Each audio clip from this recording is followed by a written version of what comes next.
आपने किसी भी देवी को सिर पर पल्लू रखे देखा है क्या? घूंघट में देखा है क्या? किसी भी रानी को आपने पर्दे में देखा है क्या?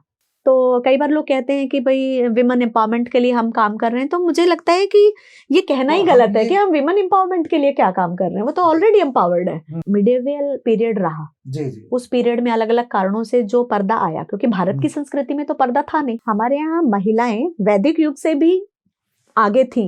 ये बीच का कुछ कालखंड रहा जिसमें थोड़ा ऐसे हुआ, लेकिन अभी तो महिलाएं सभी क्षेत्र में आ गए। हमने अभी एडवर्टाइजमेंट निकाला हुआ है, तो ऐसे बहुत सारी भर्तियां हुई हैं और निकट भविष्य में भी अलग अलग डिपार्टमेंट से जो रिक्विजिशंस आ रही हैं उसके आधार पर हम भर्तियां करने वाले हैं। HPSC का मूल मंत्र है योग्यता, पारदर्शिता और निष्पक्षता। इन 3 ध्येय वाक्य के साथ में हम काम करते हैं। अभी गत वर्षों में जितनी भी भर्तियां हुई हैं, किसी एक पर भी प्रश्न चिन्ह नहीं है, किसी एक पर भी ऐसा नहीं हुआ कि कोई पेपर लीक हुआ हो। हम किसको बाहरी मानते हैं? भारत एक लोकतांत्रिक देश है, हम सब उसके नागरिक हैं। राज्य ही तो अलग हैं। अगर हरियाणा के बाहर के राज्यों के विद्यार्थी कैंडिडेट यहाँ पर आकर अप्लाई करते हैं और वो अपनी योग्यता के आधार पर नौकरी पाते हैं, तो उस पर मुझे नहीं लगता कि किसी को भी प्रश्न चिन्ह खड़ा करना चाहिए। कैलकुलेशन हो जाता है और उसके बाद हम 1 घंटे के अंदर रिजल्ट डिक्लेयर कर देते हैं। तो आपकी नोटिस में एक भी ऐसा कैंडिडेट नहीं आया होगा जिसने बाहर आकर ये श्योर किया हो यानी बाद में कहा हो कि मैं ज्यादा लायक था और मुझे नहीं रखा गया, बल्कि ये कहते हैं कि हाँ ठीक है, वास्तव में जिसको लिया होगा वो ज्यादा लायक। सामाजिक कार्य करना पैशन रहा और इस नाते ही मैंने देश का भ्रमण किया, इस नाते ही मैं बाहर लगातार घूमती रही। मैंने भी बड़ी विपरीत परिस्थितियां देखी और उस सब में मेरी बहन सविता यादव और मेरे जीजाजी डॉक्टर राम अवतार लांबा, ये ऐसे थे जिन्होंने माता पिता की भूमिका निभाई। तो वो आपने देखा होगा कि सारे भक्ति संगीत उनको सुनने लग गए। आप मणिपुर में जब जाएंगे और वहां ईमा मार्केट है, अच्छा। ईमा मार्केट में लगभग 4000 रजिस्टर्ड महिलाओं की शॉप है।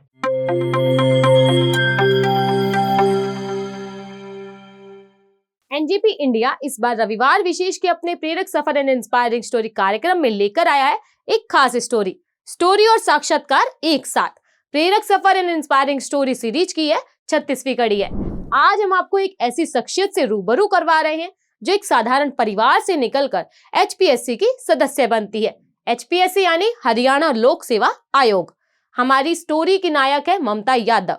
आगे आप एनजेपी ग्रुप के प्रधान संपादक महेश कुमार वैद्य से उनकी बातचीत भी सुनेंगे, लेकिन पहले शैली शर्मा का नमस्कार और हमारे चैनल को लाइक एवं सब्सक्राइब करने की अपील स्वीकार करें। ममता यादव वह है जो अबला नाम को झटका देकर सबला बनना सिखाती है। वह घर की 4 दीवारी में कैद रहने वाली आम महिला नहीं, बल्कि पूर्वोत्तर तक नारी सशक्तिकरण की लड़ाई लड़ने वाली वीरांगना है। पति का साया सिर से उठने के बाद थोड़ा झटका लगता है, लेकिन थोड़े ही समय में उठ खड़ी होती है। अखिल भारतीय विद्यार्थी परिषद से जुड़कर छात्र शक्ति की ताकत बनती है। पिता इंद्राज सिंह और माता मूर्ति देवी के घर जन्मी ममता के पिता मूल रूप से नारनौल क्षेत्र के गांव मंडाना के किसान परिवार से थे। कुछ समय बाद उनका नया ठिकाना था मध्य प्रदेश का सतना। उन्होंने सतना में एक बड़े व्यापारी और सामाजिक कार्यकर्ता के रूप में अपनी बड़ी पहचान बनाई। प्रेम से लोगों ने उन्हें बापू नाम दिया। उन्होंने सतना में मेयर का चुनाव भी लड़ा, लेकिन 2 वोटों से हार गए। बाद में उन्हें मध्य प्रदेश भाजपा में पिछड़ा वर्ग प्रकोष्ठ का प्रदेश उपाध्यक्ष और 2 बार जिला अध्यक्ष बनाया गया। इंद्राज सिंह के संस्कारों का असर बेटी ममता पर पड़ा।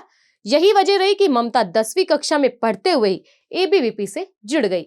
ममता अपनी उपलब्धियों का श्रेय हमेशा की तरह अपने माता पिता के आशीर्वाद, बहन सविता और जीजा डॉक्टर राम अवतार लांबा के मार्गदर्शन को भी देती है और अपने संगठन से मिले संस्कारों को भी।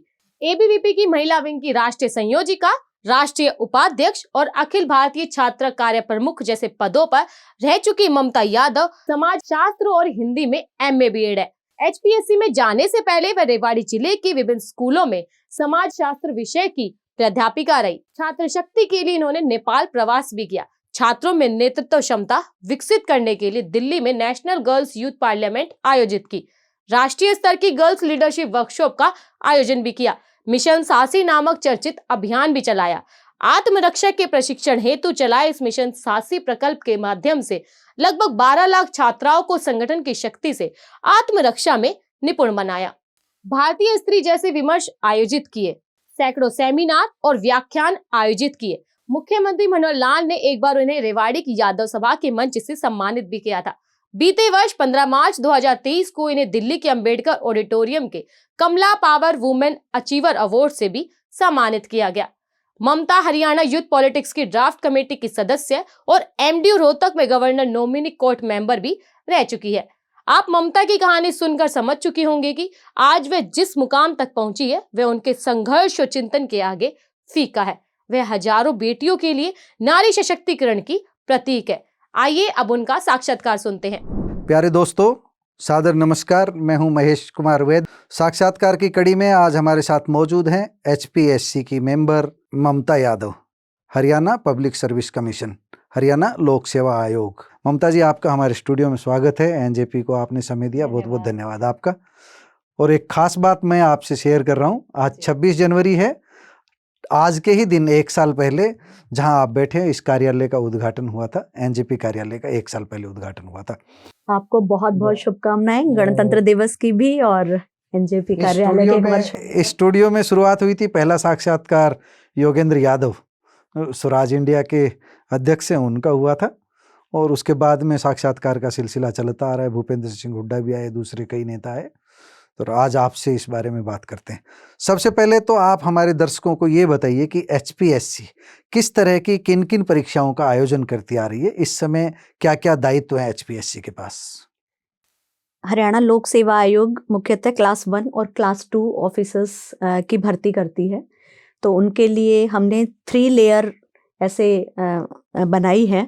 उसमें पहले में एमसीक्यू एग्ज़ाम हम लेते हैं, मल्टीपल चॉइस क्वेश्चंस रहते हैं।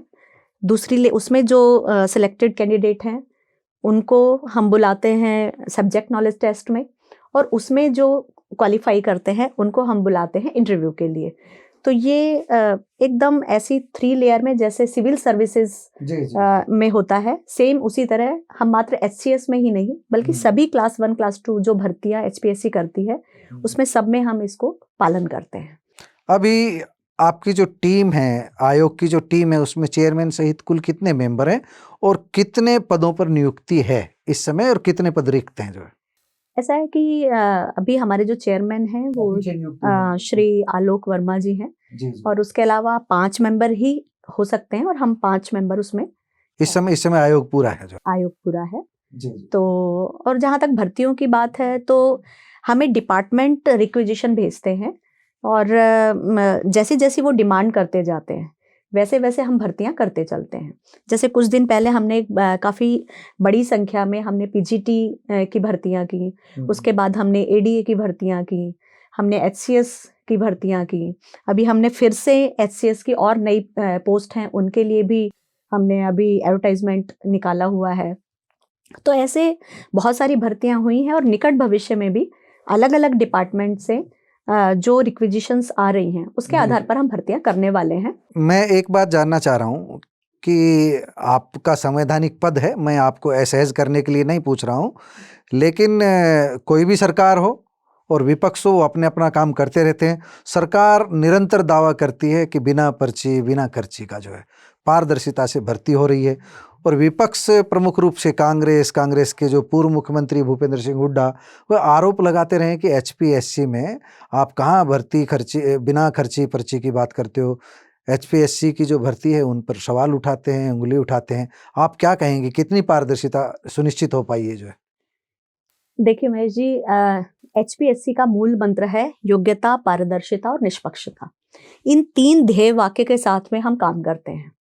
और वास्तव में आपने भी पिछले लंबे समय से आपने देखा होगा, मुझे लगता है कि मेरे से ज़्यादा बेहतर इसका उत्तर आपको पता है, लेकिन एज ए पत्रकार आप मेरे से पूछ रहे हैं तो एचपीएससी की मेंबर होने के नाते मैं आपको आपके माध्यम से पूरी सोसाइटी को, समाज को ये विश्वास दिलाना चाहती हूँ कि वास्तव में ये जो मूल मंत्र है हमारा, हम इस पर काम कर रहे हैं। और कहने को तो कोई कुछ भी कह सकता है क्योंकि कहने के लिए किसी को रोका नहीं जा सकता, लेकिन अभी गत वर्षों में जितनी भी भर्तियां हुई हैं, किसी एक पर भी प्रश्न चिन्ह नहीं है, किसी एक पर भी ऐसा नहीं हुआ कि कोई पेपर लीक हुआ हो या अदालत से स्टे, कुछ भी नहीं। कुछ ऐसी घटनाएं, कुछ ऐसा होता है कि अननेसेसरी चीजों को डिले करने के लिए यदि कोई लोग स्टे लेते हैं, बाकी करते हैं, तो कोर्ट के माध्यम से उसका भी समाधान होता है। एक आरोप बीच में आता है जो दूसरे राज्यों के हैं वो ज्यादा चयन हो जाते हैं और स्थानीय जो लोकल है वो हरियाणा के रह जाते हैं। इसमें कोई नियमावली का कुछ ऐसा है कि क्या क्या वजह क्या रह पाती है? जी इसका एग्जैक्ट आंकड़ा तो देखिए मुझे लगता है कि किसी के पास भी नहीं होगा कि भाई बाहर का कौन है, यहाँ का कौन है। हम किसको बाहरी मानते हैं? भारत एक लोकतांत्रिक देश है, हम सब उसके नागरिक हैं, राज्य ही तो अलग हैं। तो जब हमारे कॉन्स्टिट्यूशन में ये है कि देश के किसी भी हिस्से का व्यक्ति किसी दूसरे स्थान पर उसको ये अधिकार है कि वो मकान बना सकता है, वो रोजगार ले सकता है, संवैधानिक जो उसके मूल अधिकार हैं उस पर प्रश्न चिन्ह नहीं लगा सकते। अगर हरियाणा के बाहर के राज्यों के विद्यार्थी कैंडिडेट यहाँ पर आकर अप्लाई करते हैं और वो अपनी योग्यता के आधार पर नौकरी पाते हैं, तो उस पर मुझे नहीं लगता कि किसी को भी प्रश्न चिन्ह खड़ा करना चाहिए। हम आपकी बात को बड़ी करते हैं, हम आपकी पारदर्शिता के दावे को भी मान लेते हैं, लेकिन कोई आदमी घर बनाता है, छोटे ताले का आविष्कार होता है कि चोरी नहीं हो, फिर वो टूटता है तो फिर बड़े ताले की सर्च होती है। कोशिश होती है कि पूरा फुल प्रूफ सिस्टम बने। आयोग में ऐसी क्या प्लानिंग बनी, ऐसा क्या रोड मैप तैयार किया गया कि फुल प्रूफ हो, भर्ती पारदर्शिता से हो, नकल रहित हो और पारदर्शिता से एग्जाम हो जाए और पारदर्शिता से इंटरव्यू हो जाए? वो क्या हुआ है अभी तक? आप समग्रता में बता दीजिए, आपके आने से पहले आप पिछले 8-10 साल की बता दीजिए। ऐसा होता है कि किसी भी काम में हमेशा कुछ न कुछ सुधार की गुंजाइश हमेशा से रहती है। एचपीएससी में भी गत 8-10 वर्षों की अगर मैं बात करूं तो बहुत सारे बदलाव आए, क्योंकि उसके बाद आप ध्यान में आपको आता होगा, मुझे पर्सनली एक एक्सपीरियंस आता है कि बहुत सारे कैंडिडेट्स तो नहीं कहूँगी, आम लोग, आप जैसे आम लोग, वो कहते हैं कि जी आप लोगों के आने के बाद एक ट्रांसपेरेंसी नजर आती है, विद्यार्थियों के अंदर एक कॉन्फिडेंस आया है कि हमें और पढ़ना चाहिए, क्योंकि आपकी योग्यता आपकी पढ़ाई के आधार पर आपको जॉब मिलने वाली है। तो उससे क्या हुआ कि फिर एचपीएससी को भी, कमीशन को भी लगता है कि हमें बहुत सारे बदलाव करने चाहिए। तो कुछ वर्षों में जो हुए और मेरे आने के बाद भी जो हुए, उसमें एक चीज तो ये है कि हम बीच बीच में अलग अलग स्टेट की जो कमीशन है वो मिलकर के कुछ वर्कशॉप्स भी करते हैं। जी। तो उनके माध्यम से भी चीजों को में बदलाव लाने की कोशिश करते हैं। हमारे 1-2 बदलाव ऐसे हैं जिनको बाकी राज्य भी इम्प्लीमेंट करने के प्रयास कर रहे हैं और हमसे पूछ रहे हैं कि आप वो कैसे करते हैं। जैसे हमने अभी लेटेस्ट पिछले 3-4 भर्तियों से ऐसा किया है गत 2-3 महीनों में कि हमने जब इंटरव्यू होते हैं तो पेपर पेंसिल तो हम करते ही नहीं थे यूज, लेकिन पेपर पेन का भी यूज खत्म कर दिया। हम डायरेक्ट बिल्कुल ऑनलाइन हम सीधा मार्क्स डालते हैं और वो बिल्कुल प्रूफ, मतलब एकदम वो कहते हैं ना कि लीक प्रूफ है, रिजल्ट भी जल्दी डिक्लेयर हो रहे। तो उससे क्या होता है कि जो मार्क्स हैं उसको तुरंत उसका टोटल कैलकुलेशन हो जाता है और उसके बाद हम 1 घंटे के अंदर रिजल्ट डिक्लेयर कर देते हैं। आप देखिए इससे ज्यादा पारदर्शिता क्या होगी कि नहीं तो आपको पहले पेपर पे ले रहे हो, फिर उसके टोटल कर रहे हैं, फिर शायद आप 5-10 दिन वेट कर रहे हैं, कुछ भी नहीं है, तुरंत किया। तो ये एक बहुत बड़ा बदलाव है। एक चीज का सवाल उठता है, 2 उम्मीदवार हैं, दोनों 80-80 अंक लेते हैं। मैं एक हाइपोथेटिकल क्वेश्चन खड़ा कर रहा हूँ काल्पनिक बात को स्पष्ट करने के लिए, ताकि एनजेपी के दर्शक भी समझें और आप अच्छे से बता सकें। 80-80 नंबर लेते हैं, फिर मामला चला जाता है आयोग के पास इंटरव्यू के लिए। एक को 2 नंबर मिल जाते हैं, एक को 4 नंबर मिल जाते हैं। तो वहाँ पारदर्शिता के लिए ऐसा क्या मैकेनिज्म है कि प्रतिभा को सम्मान मिले और जिसकी प्रतिभा कम है वो आउट हो जाए? ऐसा क्या मैकेनिज्म है या पूर्णतः विवेक पर निर्भर है? नहीं, मैं आपको बताती हूँ। रिटर्न में उसको क्या मार्क्स मिले कैंडिडेट को, ये जो एक्सपर्ट्स हैं और उस इंटरव्यू बोर्ड का चेयरमैन है, उसको चेयरपर्सन है, उसको नहीं पता कि उसके रिटर्न में क्या एग्जाम है, क्या मार्क्स है। अच्छा, उसको पता नहीं है, उसको मालूम ही नहीं है, क्योंकि वो तो अलग लिफाफे में बंद है।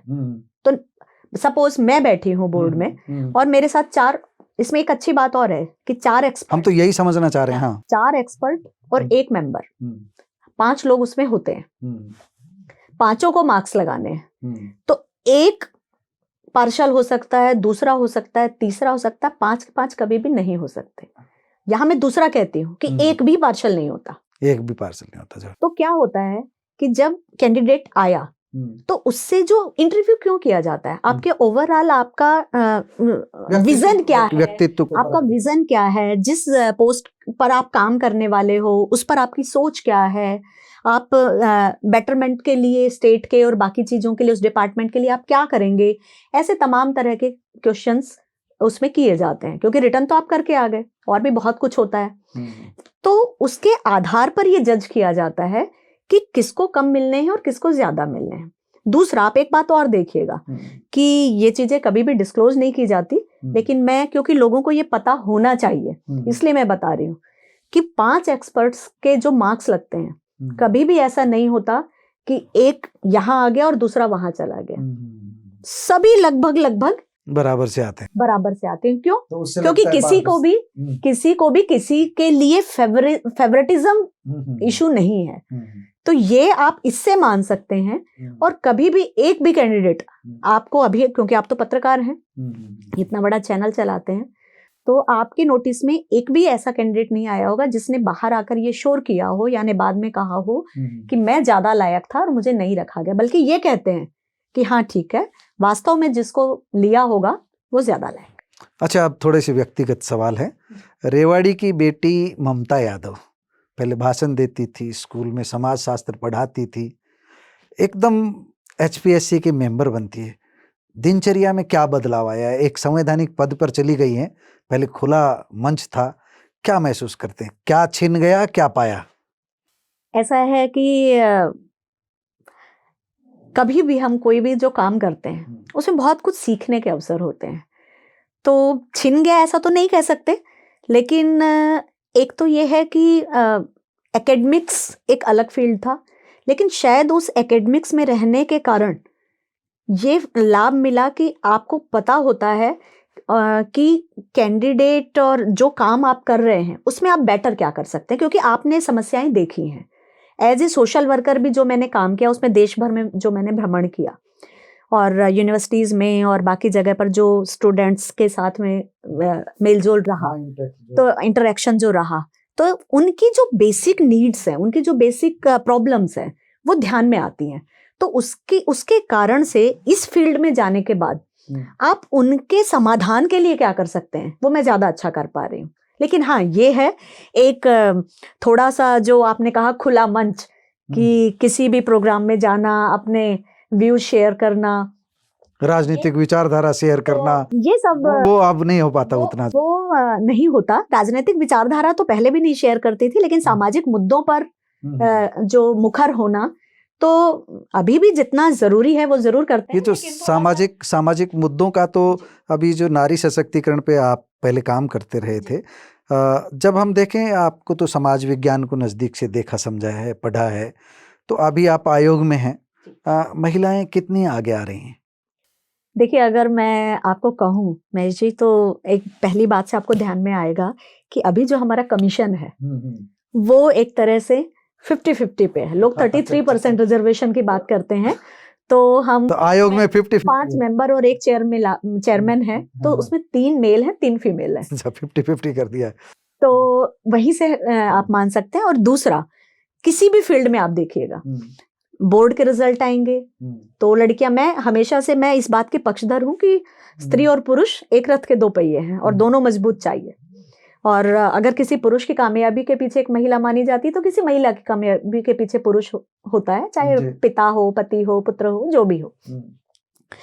तो अभी आप देखेंगे कि बोर्ड एग्जाम हो, यूनिवर्सिटी में टॉप करते हो, गोल्ड मेडल लेते हो, फिर आपके सिविल सर्विस में आने वाले हो, टीचिंग में तो वैसे ही, राजनीति में भी आप देखें, अभी हमारे पंचायती राज में हरियाणा में तो वैसे 33% था, हरियाणा में तो 50% रिजर्वेशन हो गया। अभी धीरे धीरे बाकी उसमें भी अब तो केंद्र सरकार ने भी 33% करने की और वो बिल चल रहा है। तो मुझे लगता है कि हमारे यहाँ महिलाएं वैदिक युग से भी आगे थी, ये बीच का कुछ कालखंड रहा जिसमें थोड़ा ऐसे हुआ, लेकिन अभी तो महिलाएं सभी क्षेत्र में आ गए, सभी क्षेत्रों में महिलाएं आगे। आपके बारे में हम चर्चा सुनते थे कि ममता यादव राजनीति में आ सकती है, ऐसा हम सुनते थे। आप इस बारे में अगर बोलना चाहो, क्या ये बात सही थी कि आप राजनीति में आना चाहती थी और अचानक आपको HPSC की मेंबर बना दिया गया? ऐसा है कि जीवन में कभी भी अपेक्षाएं नहीं रखी और कभी भी चाहा नहीं कि ये करना है। एक शिद्दत से मन, वो कहते हैं ना कि पैशन के साथ सामाजिक कार्य करना पैशन रहा, और इस नाते ही मैंने देश का भ्रमण किया, इस नाते ही मैं बाहर लगातार घूमती रही, तो उसमें वो पैशन सामाजिक कार्य करने का रहा। तो मुझे लगता है कि समाज में एक धारणा रहती है कि अगर कोई ज्यादा मंचों पर है, अगर कोई ज्यादा सामाजिक क्षेत्र में घूम रहा है, तो नेचुरली वो राजनीति की तरफ जाएगा। लेकिन समाज की अपनी सोच है अपना, लेकिन मेरा पैशन हमेशा सामाजिक कार्य रहा, और जब जो काम दिया गया सामाजिक कार्य उसको बेहतर किया। तो पहले वो किया, अभी HPSC का मेंबर बनाया, तो उस नाते अच्छा काम करने का प्रयास कर रहे हैं और मुझे खुशी होती है। मैं आपके साथ एक छोटा सा वाकया शेयर करना चाहूंगी। अभी एक अननोन नंबर से एक मैसेज आया, व्हाट्सएप मैसेज। तो मैंने देखा उसमें कि क्या है, बहुत बार तो हम मैसेज देखते नहीं हैं, तो किसी ने एक वीडियो शेयर की थी। तो कुछ स्टूडेंट्स के साथ में कहीं शायद बातचीत हो रही होगी कि भाई आप इंटरव्यू दे के आए हो, कोई कर रहे होंगे कि आपको कैसा लग रहा है। तो उसने मतलब खुशी होती है सुन के, उसने कहा कि जी मैं ये शेयर करने से रुक नहीं पाया, नंबर तो लोगों को मिल ही जाते हैं। तो उसमें एक लड़की वो बोल रही थी कि HPSC के जो इंटरव्यू है उसका एक लेवल है, और मुझे जाकर के ध्यान में आया, उसने कहीं मेरा फोटो देखा होगा या तो वेबसाइट पे या क्या, तो उसको आइडिया था कि शायद ये हो सकती हैं। और उसने कहा कि मुझे बहुत अच्छा लगा कि इतने कूल तरीके से और हमारा इंटरव्यू लिया गया कि हमारा सारा डर भाग गया, नहीं तो हमारे पसीने छूट रहे थे कि हम कैसे इंटरव्यू फेस करेंगे। तो जब ऐसा सुनते हैं, और मेरे साथ के एक्सपर्ट्स जो हम अलग अलग बुलाते हैं, जब वो भी कहते हैं कि अगर आज की तरह पहले इंटरव्यू लिए जाते, तो बोले जब हम इंटरव्यू देने आए होंगे, मेंबर्स अपनी मदद के लिए एक्सपर्ट्स बुला लेते हैं। नहीं, वो अपना सिस्टम है कमीशन का कि 4 एक्सपर्ट्स, जैसे मान लीजिए कि ADA का है, तो 4 ऐसे कोई जज, लीगल नॉलेज रखने वाले, ऐसे प्रोफेसर जो जिस फील्ड के हैं, वो कंपलसरी है, वो रखते हैं। तो उनको भी लगता है कि बहुत अच्छे से इंटरव्यू हो रहे हैं, तो आपको अच्छा लगता है कि आप जो काम कर रहे हो उसमें भी उतने पैशन से कर रहे हो कि लोग रिलैक्स हैं। ममता यादव, मेंबर HPSC, लंबा सफर रहा है। यहाँ तक पहुँचने में जीवन में योगदान तो रहता ही है किसी किसी का, यहाँ तक खड़ा होने में किन का सबसे ज्यादा योगदान रहा? कैसे यहाँ तक का सफर पूरा हुआ? ऐसा है कि कहते हैं कि सभी के विकास में किसी न किसी का योगदान होता है। मैंने भी बड़ी विपरीत परिस्थितियां देखी, और उस सब में मेरी बहन सविता यादव और मेरे जीजाजी डॉक्टर राम अवतार लांबा, ये ऐसे थे जिन्होंने माता पिता की भूमिका निभाई, और उनके कारण से मैं एक तरह से समाज का जो काम कर पाई, मैंने नौकरी तो कर ही लेती, लेकिन सामाजिक काम जो कर पाई वो उनके कारण कर पाई, क्योंकि उन्होंने हमेशा से ये हौसला दिया कि जब आप बाहर निकलोगे, काम करोगे, वही आपकी असली पहचान है। तो घर की रिस्पॉन्सिबिलिटीज से फ्री रखते हुए बेटे को भी एक तरह से उन्होंने ही पाला, तो उनके कारण, क्योंकि वो खुद भी एक सामाजिक कार्यकर्ता है, उनके कारण मैं कर पाई। अब हम समापन की ओर बढ़ते हैं। आज का जो यूथ है उनके लिए आप क्या मैसेज देना चाहेंगे? आप समाजशास्त्री हैं, उस नाते आपसे बात कर रहे हैं। देखिए, अभी आप लगातार सुन रहे होंगे कि परीक्षा पर चर्चा में बहुत सारी एंट्री आई। माननीय प्रधानमंत्री जी जो परीक्षा पर चर्चा यूथ के साथ करते हैं, बच्चे कहते हैं कि हमारा स्ट्रेस कम हो रहा है उसके कारण से। अलग अलग तरह की योजनाएं मुख्यमंत्री जी भी लेके आ रहे हैं, बाकी लोग भी ला रहे हैं। तो मेरा अपना मानना ये है, एज ए टीचर भी, एज ए सामाजिक कार्यकर्ता भी, क्योंकि यूथ के बीच में ज़्यादा रहना होता है, तो विद्यार्थी को कंस्ट्रक्टिव अप्रोच के साथ ऐसी एक्टिविटीज़ में यदि हम जोड़ते हैं, तो वो बाकी सभी बीमारियों से, सभी जो इस अलग अलग तरह के ये नशा हो बाकी उससे दूर रहता है। हमारी समाज की जिम्मेदारी है कि क्या हम उनको पर्यावरण के लिए थोड़ा प्रोत्साहित कर सकते हैं कि उसको आपको ठीक करना है। क्या हम प्रोत्साहित कर सकते हैं क्या कि जिन विद्यार्थियों के पास फीस नहीं है उनकी फीस भरने का काम हम लोगों से मिलकर कर सकते हैं क्या हम अपने आसपास की नदी नाले तालाब हमारे गांव के उनकी सफाई का काम करवा सकते हैं क्या। ऐसे करके इतनी तरह के काम हैं। ब्लड डोनेशन के लिए हम कोई एक डायरेक्टरी बना सकते हैं क्या कि हमारे पास 100 नाम है, किसी को ज़रूरत है तो हम तुरंत वहाँ पर अवेलेबल करवा सकें। जब हम ऐसे काम में जोड़ेंगे तो उनको नेगेटिव जो काम है उनकी तरफ उनका ध्यान ही नहीं जाएगा। तो मुझे लगता है कि मैं ऐसे संगठन से रही और ऐसे मैंने काम किया कि ये मौका मिला कि ध्यान में आता है कि जिनको आपने, देखिए ये बहती धारा है यूथ, यदि इसको आपने किसी चैनलाइज नहीं किया इसकी एनर्जी को तो वो डिस्ट्रक्टिव कामों में लग जाएगा। इसलिए वो चैनलाइज करने का काम किसका है, तो वो मेरा भी है, वो आपका भी है। अभी आप देखिए, आप एक पत्रकार होने के बावजूद मैं देखती हूँ कि आप बहुत सारे ऐसे यूथ को अपने साथ जोड़ते हैं, ऐसी अलग अलग तरीके से कहीं पार्क में कहीं कुछ इकट्ठा करके एक्टिविटीज कराते हैं। मैं देखती आई हूँ बहुत समय से। तो ऐसी समाज के हर व्यक्ति को करने की आवश्यकता है। तो ऐसे जैसे स्वाध्याय मंडल होते हैं, क्या हमने कभी किसी एक विषय पर ऐसे 20, 30, 50 विद्यार्थियों को कहा क्या कि आपको वीक में एक दिन इस पर पढ़ना है, आपको महात्मा गांधी का चिंतन पढ़ना है, और उस पर वो डिस्कशन करते हैं तो उनका दिमाग उधर चलता है। लेकिन यदि वो ये नहीं कर रहा है तो फिर नेचुरली कुछ ना कुछ दिक्कतें तो आएंगी। तो इसलिए हमारा काम है कि उनको थोड़ा सही रास्ते पर चलाने के लिए उनको चैनलाइज करें उनकी एनर्जी को। तो मुझे लगता है कि बहुत हमारा समाज अच्छा है और आगे बढ़ेगा। अभी जी एक उदाहरण देती हूँ, रामलला की प्राण प्रतिष्ठा हुई अयोध्या में जी। आप देख रहे हैं कि जो यूथ आपके पॉप म्यूजिक और इस पर डांस कर रहा होगा तो वो आपने देखा होगा कि सारे भक्ति संगीत उनको सुनने लग गया, उसको गाने लग गया, उस पर ट्वीट करने लग गया, उस पर डांस करने लग गया। तो वो धारा ही बदल गई। जीवन का एक क्षण ऐसा होता है कि जब लगता है कि मैं टूट जाऊंगी, ऐसा स्ट्रगल का समय कि जब लगा हो, निराशा आ गई हो कि मैं टूट जाऊंगी, और दूसरा ऐसा कोई खुशी का क्षण ममता यादव की, इसे मैं कभी भूल ही नहीं सकती। इसे तो जो वो दो बातें फिर हम समापन करते हैं। टूट जाने का तो जहां तक सोच कहा जाए तो जब मेरे पति नहीं रहे थे तो वो एक ऐसा समय था 90 का, मैंने गलत प्रसंग छेड़ दिया। जी जी जी। तो तब लगा था कि सब कुछ खत्म हो गया, लेकिन परिवार का, माता पिता का, दीदी जी का, सबका जो सहयोग मिला और उसके बाद जो ज़्यादा जो डेवलपमेंट हुआ वो मेरे ऑर्गेनाइजेशन के कारण हुआ जिसमें मैंने लंबे समय तक काम किया। तो उसके बाद उभर गए और उसके बाद ऐसा लगा कि एक जो लाइन कही जाती है कि औरों का दुख देखा तो मैं अपना गम भूल गया। तो लगता है कि हमसे दुखी और बहुत ज्यादा है। तो एक जीवन में, अब जिनको नहीं पता, वो हमारे जो दर्शक है वो जानना चाहेंगे आपके ऑर्गेनाइजेशन को। आपने कहा मैंने अखिल भारतीय विद्यार्थी परिषद में बहुत लंबे समय तक काम किया है। तो उसके कारण से मेरे अंदर जो बदलाव आए, यानी एक तरह से जो कॉन्फिडेंस बिल्ड हुआ, वो सब उसकी देन है। तो उसके कारण से जैसे जैसे काम करते गए लगता गया कि सिर्फ अपने बारे में नहीं सोचना, औरों के लिए सोचना है। तो फिर जीवन की दिशा बदल गई। फिर नौकरी, और नौकरी के अलावा सारा समय संगठन को और समाज को।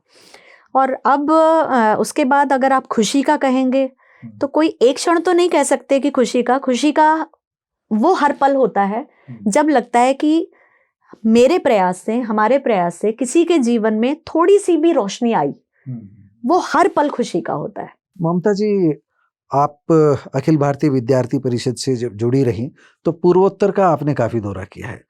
पूर्वोत्तर के बारे में अपने अनुभव थोड़ा सा साझा करें हमारे दर्शकों के साथ। वहाँ की महिलाओं के बारे में, ऐसा हम सुनते हैं कि वहाँ रात को 12 बजे भी महिलाएं निकल जाती है सड़कों पर, कोई डर नहीं किसी तरह का। तो आप ज़्यादा अच्छे से बता पाएंगे जो है। जी, जैसा आपने कहा कि महिला सशक्तिकरण के लिए काम करती रही हूँ मैं। तो ऐसे जब नॉर्थ ईस्ट में जाना हुआ तो वो कहते हैं ना कि सुनने में और देखने में बहुत अंतर होता है। तो मैं लगातार काफ़ी दिनों तक रही और कई बार गई, तो उसमें ध्यान में आया कि आप किसी भी स्टेट में जाइए, वहाँ पर आपको ध्यान में आएगा कि हर जगह पर महिलाएं आपको काम करती नजर आ रही हैं। आप मणिपुर में जब जाएंगे और वहाँ ईमा मार्केट है, ईमा मार्केट में लगभग 4000 रजिस्टर्ड महिलाओं की शॉप है। जी, तो आप वहां जाकर आपको इतना अच्छा लगेगा कि चारों तरफ, चाहे वो सब्जी की दुकान है, चाहे वो बड़ी जनरल स्टोर है या और शॉप है, सब जगह आपको महिलाएं काम करती हुई नजर आती हैं। आप कल्पना कीजिएगा कि 4-5 हजार महिलाएं एक साथ काम कर रही हैं कहीं पर, और जो मेरे ख्याल से रजिस्टर्ड नहीं है ऐसा भी बड़ा नंबर है। फिर और आगे कहीं किसी भी स्टेट में जैसे जैसे गए तो ध्यान में आता है कि रात में भी, दिन में भी, और पूरा एक तरह से कहना चाहिए कि जो हम कहते हैं ना कि विमेंस पावर, वो पावर नजर आती है। तो कई बार लोग कहते हैं कि भाई विमेन एम्पावरमेंट के लिए हम काम कर रहे हैं, तो मुझे लगता है कि ये कहना ही गलत है कि हम विमेन एम्पावरमेंट के लिए क्या काम कर रहे हैं, वो तो ऑलरेडी एम्पावर्ड है। ऐसे ही आप थोड़ा आगे जाएंगे तो ध्यान में आता है कि अभी सुभाष चंद्र बोस की जयंती गई है 23 तारीख को। तो उस दिन जब मैं टीवी पे देख रही थी तो मुझे फिर ध्यान में आया कि मैं मोइरांग गई। मोइरांग में जब उन्होंने पहली बार जो तिरंगा झंडा फहराया सुभाष चंद्र बोस जी ने, तो वहाँ पर एक पूरी उनके नाम पर वहाँ एग्जीबिशन भी है और एक पूरा स्थान डेवलप हो रखा है। तो उसमें अंदर एक लक्ष्मीबाई टुकड़ी है। तो जो लक्ष्मीबाई सहगल ने उनको चलाया, तो उन्होंने भी एक बार कहा था कि मैं कैसे ये काम कर सकती हूँ। तो सुभाष बाबू ने कहा कि नहीं, महिलाएं जब लक्ष्मीबाई अंग्रेजों से मुकाबला कर सकती हैं तो तुम क्यों नहीं कर सकती। तो ऐसे वो जो नॉर्थ ईस्ट है ना, वो कल्चरली आप देखें या किसी भी तरह से आप देखेंगे तो मुझे लगता है कि बहुत ज्यादा डेवलप्ड है। मतलब आप ये है कि पूर्वोत्तर तो अपने उत्तर भारत को, हरियाणा को, इन सब को दिशा दिखा सकता है, दिखा रहा है। हम कहते हैं ना सबसे पहले सूर्य उदय होता है तो अरुणाचल में उदय होता है। और इसीलिए देश के बाकी हिस्सों में वहां के विद्यार्थी आए और देश के बाकी हिस्सों के विद्यार्थी नॉर्थ ईस्ट जाएं। अब थोड़ी सी तो मणिपुर में कष्टदायक हो रहा है जो भी कुछ हो रहा है, आपका ज्यादा वहां से लगाव रहा है, इसके पीछे वजह क्या रही होगी? मुझे लगता है कि बहुत सारी घटनाएं ऐसी होती हैं। वैसे तो कहते हैं ना कि किसी भी ऐसी में 0 टॉलरेंस होना चाहिए, और है भी, सरकारों का भी है। पर कभी कभी कुछ बातें ऐसी होती हैं जो राजनीतिक रूप से ज्यादा उसको बिगाड़ दिया जाता है। तो मुझे ऐसा लगता है कि बिगाड़ी ज्यादा गई हैं, और ऐसे में माफी तो होनी ही नहीं चाहिए। एक भी दुर्घटना के लिए माफी नहीं होना चाहिए। और आप सिलचर जाइए, आप सिलीगुड़ी जाइए, आप त्रिपुरा में जाइए, आप नागालैंड जाइए, आप जहाँ भी जाएंगे वहाँ आपको हर जगह महिलाएं काम करती हुई नजर आएंगी। तो आप देखिएगा आपको बड़ा अंतर नजर आएगा कि पुरुष सामान पकड़ा रहा है और जब पैसा ले रहे हैं तो महिला अपनी पॉकेट में रख रही है। तो वो बदलाव हर जगह दिखना चाहिए। तो जैसे हरियाणा में मैं कहती हूँ कि हमारे यहाँ कृषि प्रधान है। जी। महिलाएं, आप गांव में जाइए, कृषक महिलाएं तो गांव में खेती करती हुई पुरुष से ज्यादा महिलाएं नजर आएंगी। सारा काम वो करती है, बोने से लेकर के काटने तक का, निकालने तक का। लेकिन मंडी में कौन आता है? पैसा पुरुष की जेब में जाता है, मंडी में पुरुष आता है। तो ये बदलाव भी दिखना चाहिए कि ट्रैक्टर पे वो फसल बेचने के लिए भी महिला आ रही है और वो प्रयास जारी है, धीरे धीरे होगा। तो मुझे लगता है कि ऐसा हमें देश भर में ये जो बदलाव है देखना चाहिए। मैं कहती हूँ कि जीडीपी में अगर महिलाओं के काम को जोड़ दिया जाए तो मुझे लगता है कि भारत की जीडीपी विश्व में नंबर 1 पर आ जाएगी। बहुत बार कहती हूँ कि भारत का विमर्श क्या है महिला के संबंध में। जो भारत का विमर्श है वो ये कहता है, हम लोग कहते हैं कि भाई नहीं पश्चिम में तो महिलाएं इतनी आजाद हैं, ये है। आपने किसी भी देवी को सिर पर पल्लू रखे देखा है क्या? घूंघट में देखा है क्या? नहीं देखा। इतनी स्वतंत्रता थी, इस तरह से थी। किसी भी रानी को आपने पर्दे में देखा है क्या? नहीं देखा। फिर उसके बाद आप देखिए तो किसी भी हमारे जितने भी संस्कार हैं, तो चाहे आपको यज्ञ भी करना है काम तो की आपको बात अब पत्नी आई के है। साथ, तो जो हाँ जी, पत्नी आपको के साथ। पत्नी के साथ ही बैठना पड़ता है यज्ञ करने के लिए, जोड़ा ही बैठा जाता है, अकेला नहीं बैठ सकता कोई भी।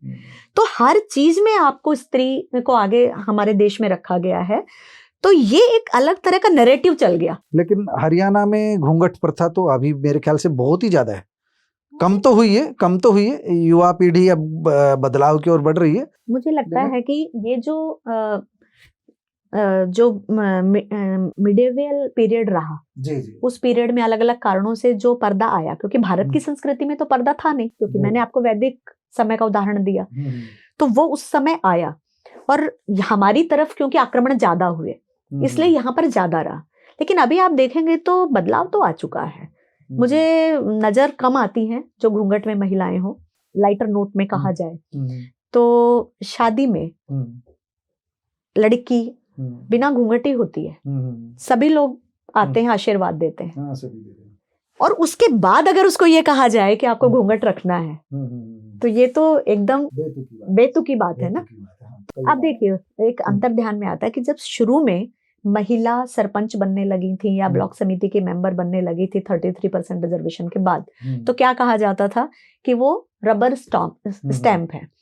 और अगर गांव में जाके पूछते कि सरपंच कौन है, तो एक पुरुष को आगे लाया जाता कि ये सरपंच है। एक जगह मैंने कहा कि यहाँ की सरपंच तो महिला है, तो उन्होंने कहा कि नहीं है, तो वो काम ये करते हैं। लेकिन अभी देखिए बदलाव, अब आपको वो महिला ही बाहर मिलेगी, मीटिंग्स में वो जाती है, सारे काम वो करती है, सरपंच नहीं बन गई तो वो बन गई सरपंच। ममता यादव जी को आप सुन रहे थे। सामाजिक मुद्दों पर भी इन्होंने सारे बातें विस्तार से बताई है। आपका एक बार फिर से बहुत बहुत धन्यवाद ममता जी। धन्यवाद जी।